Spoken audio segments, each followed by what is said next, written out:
Good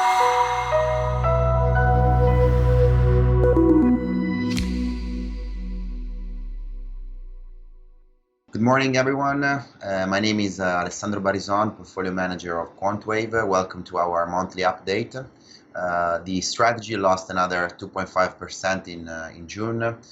The majority of the losses came in the days ahead of the FOMC and during the FOMC day, where our models were positioned for a more hawkish than expected outcome. That clearly didn't happen, and the market overall rallied, both bonds and risky assets. The breakdown of the losses is basically the majority of the losses we had was in government bond future shorts position, where we lost around 1.4, while the credit equity and volatility, so overall risky assets, lost around 1%.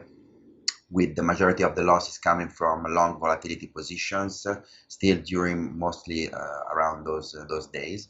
Overall, the rest of the month, the strategy were broadly flat with no big gains or losses. We had some positive gains from FX of around 0.15% that slightly offset the loss on the other strategies. What we are seeing is still a big divide, a big discrepancy between what assets, especially risky assets, are pricing and macro flows and sentiment data. We see a very big discrepancy, and the models are keep trying to trade this big mean reversion that didn't happen, and that has been the main driver of our losses this year. The very dovish central bank stance is keeping this trade alive, this big risk parity trade alive and performing. We think that this regime is going to continue, but for a short while. We don't think this is going to continue in the long term. We think that the reversion to a more rational pricing of what are the underlyings of the economy and the risky assets are going to be priced in eventually, and our models are continue to try to position for that. So that is what we think is going to happen, and we think that in this outcome of a more broadly balanced across asset pricing, our model will manage to perform well.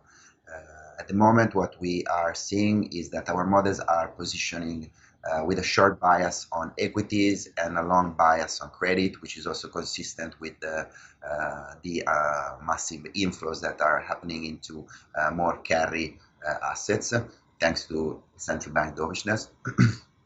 And especially in equities, they are positioning slightly long Asian indexes, which are slightly cheaper due to clearly trade war concerns, and slightly short on equities in Europe and the US.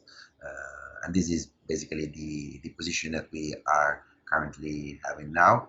And models at the current level of volatility are tactically trying to buy volatility at these low levels, which is clearly been another driver of our losses in the last couple of months.